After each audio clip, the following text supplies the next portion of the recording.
welcome back to my channel. If this is your first time here, welcome. If this is a revisit or you haven't yet liked and subscribed, please do. I am trying to add content as often as possible. So today, very excited to talk about a documentary that has hit HBO Max just this weekend. I believe it debuted Friday night. It is George Carlin's America. And the reason I wanted to pick this is because George Carlin is my absolute favorite comedian of all time. And to see a documentary sort of come out in the grand scheme of life fairly recently compared to his death. He's been dead for about 13 years. And sometimes documentaries or movies get made about these people way late. Like, I mean, there's an Elvis movie coming out this summer. And, you know, I don't think Elvis has ever had a biopic made about him decades later. So yeah, that Elvis gets a movie. So it's very interesting to see, very exciting to see. My idol, my Mount Rushmore, as a lot of people say, one of the absolute all-time favorite comedian, and everybody else that I've enjoyed just falls slightly under that. George Carlin. So the name of the documentary is called George Carlin's America. And it is directed or produced by Judd Apatow and his production company. Judd Apatow is apparently a huge fan of stand-up comedy and is doing his best to sort of document the history of it. And he does a lot of stuff. He's written books about it with different interviews with comedians over the years. I guess when he was younger, he had recorded before podcasts were a thing. He had done interviews with certain comedians, this and that.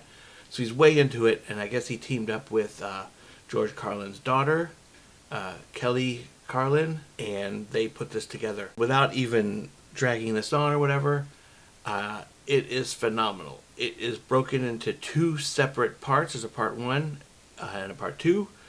I thought part one was supposed to show up on Friday and part two is Saturday, but for me, I saw both parts Friday night. I actually spent almost 4 hours watching the entire thing because it was so good. So each one runs just shy of 2 hours. I think an hour and 45 minutes, roughly around there. Phenomenal. First of all, they've got so much archival footage of this man. Not to mention he's done like 14 specials on HBO. So they have all the HBO footage. They have all his footage from Jack Benny and Johnny Carson, all this.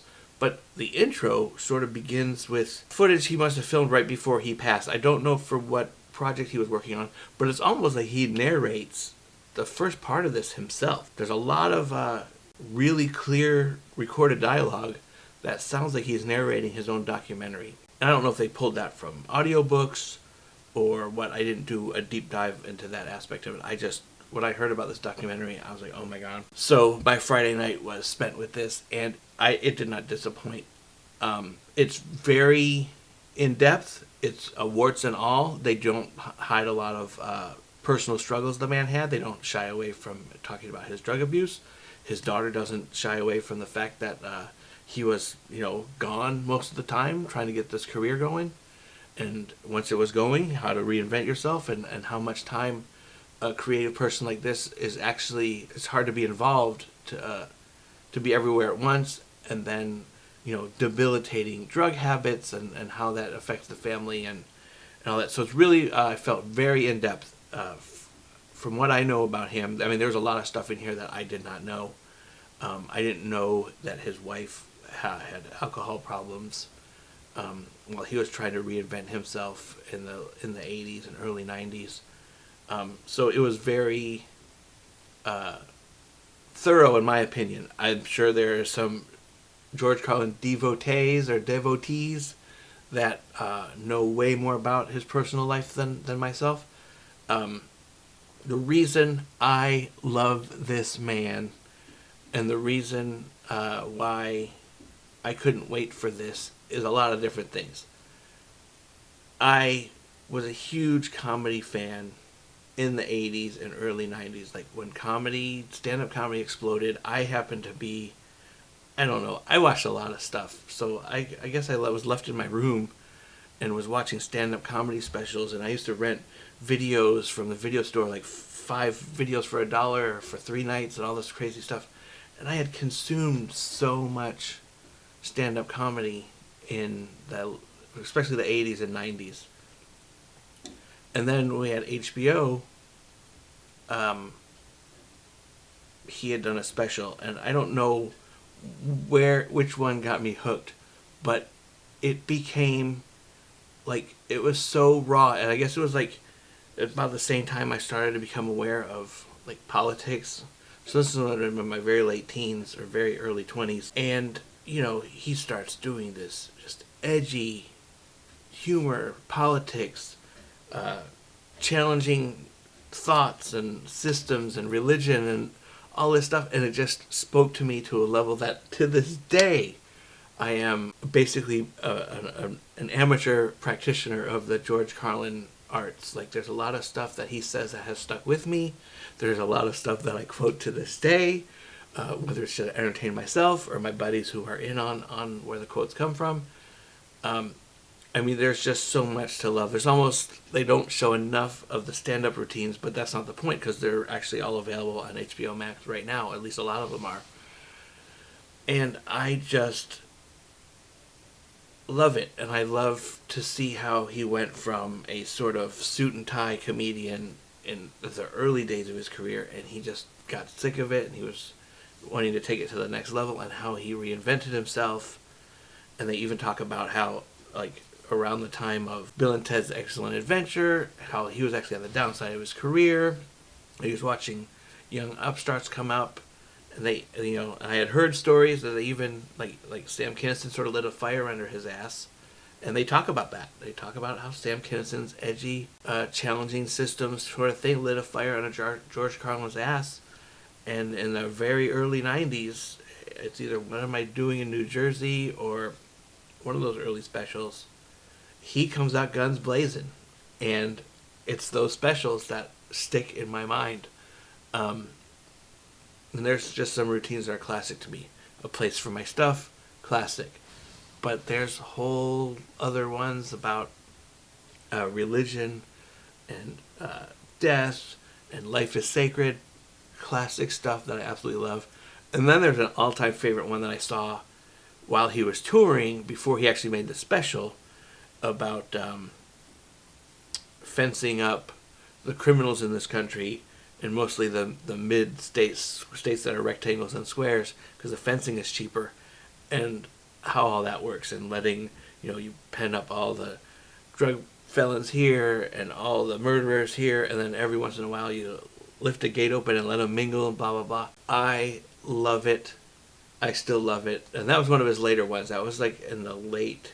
And then, for me personally, like, he had died the year that my second son was born, so it's always kind of interesting to know how long it's been. Like, I usually can't remember how long it's been for when people die, but George Carlin died within blocks of where my son was born in 2008, so I always remember that. But yeah, so this was just sort of a quick review, a rave about how great this special is. There probably could have been 2 more hours worth of footage somewhere. I was never bored. It made me love him even more, if that's possible. And it ends, of course, the way I thought it would end, where is the voice of someone like him today? Like, with all these crazy things that are happening, no matter where you stand on this, crazy stuff is happening. And, to have that voice calling out the BS on both sides of the aisle, dare to say, or like just not playing to a particular crowd, but just across the board saying this is insane and pointing out our insane behavior. The one thing that I did point out, and I actually agreed with, is towards the tail end of his career, he did 2 specials, and one of them he looks really, really ill, and I believe he had passed away. I don't even know if he passed away before it aired or right after it aired. But his last 2 specials to me were not the George Carlin, like, he was bitter, these last 2 specials, and they were not as funny as just mean-spirited and sort of nasty And I never gravitated towards those. I've listened to them very few times. I can't embrace them as fully as a lot of these specials in the in the 90s, because they were just so bleak and so negative. They touch on that a little bit. They interview a lot of people, a lot of comedians. Some I wish were in it. Like, I wish they would have talked to Lewis Black, because I do feel like Lewis Black is a sort of offshoot of the Carlin thing. He's not in it though, but they talked to Jerry Seinfeld and Bill Burr and Paul Provenza, who did The Aristocrats, and they had all sorts of footage and different takes on it. Very well done. So yeah, I can't recommend it enough. So that's the HBO Max. I know it's another subscription service, and believe me, I have way too many. I don't get sponsored for these. I have to pay for my subscriptions like everybody else. It's like $14.99 a month. But yeah, I just wanted to say, if you are a fan of stand-up comedy, if you are a fan of George Carlin specifically, this is amazing. If people younger than myself want to know what comedy was like before Will Smith slapping people across the face and Dave Chappelle getting tackled on stage, when people would allow this forum to just speak and say the crazy shit that we held inside. Like, I'm a big believer in that. I don't get offended by much, because I am paying for someone to say the things that I may have back in the recesses of my mind. Like, I don't believe that things, there's nothing that can't be joked about. I just don't believe it. I never have. And there's a George Carlin bit in one of his specials in the 90s that is just that. You can joke about anything. It's the intent. It's where the punchline lands. It's what words are you using, how they're being used, who they're being directed towards. And I firmly believe that. So I have a lot of this cancel culture and, trying to block people what they're saying. Even though I might not agree, I don't have to listen to it. You do feel like, wow, that is sorely missing, certainly from the last 13 years.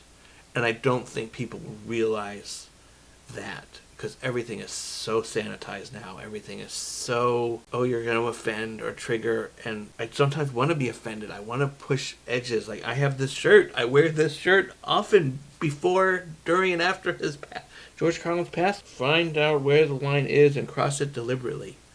Big believer in that. I love to see comedians push buttons. I love when crowds groan. I just think that we need more of that and not less. And I think that is the grand scope. If there's a purpose, more than just documenting the man's life, I think it's like, we need to get back to this. You might not agree with it, you might not like it, but it challenges systems, it challenges thinking, it just puts ideas out there, good, bad, or otherwise. Like, it should be discussed. Anyway, thanks so much for tuning in. Please, please, please like and subscribe, ring the bell, all that good stuff. It helps me so much. I'm so new at this channel. I appreciate you taking the time to watch this. I promise to be more regular with posting of content.